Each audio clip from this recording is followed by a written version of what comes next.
Sizni orqaga tortadigan 5 ta odam. Birinchisi, doim noliydigan odam.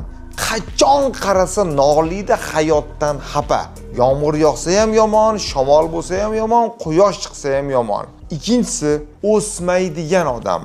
Hey kitob o'qi, hey yur, hey rivojlanamiz, yo'q, o'smaydi. Hamma narsani biladi. Uchinchi odam, qo'rqoq odam. Qadam bosamiz, yur, harakat qilamiz desangiz, hamisha qo'rqadi. To'rtinchisi, orqadan gapiradigan odam. Oldingizda turadi, yaxshi gapiradi, siz ketganingizdan keyin nimadir deydi.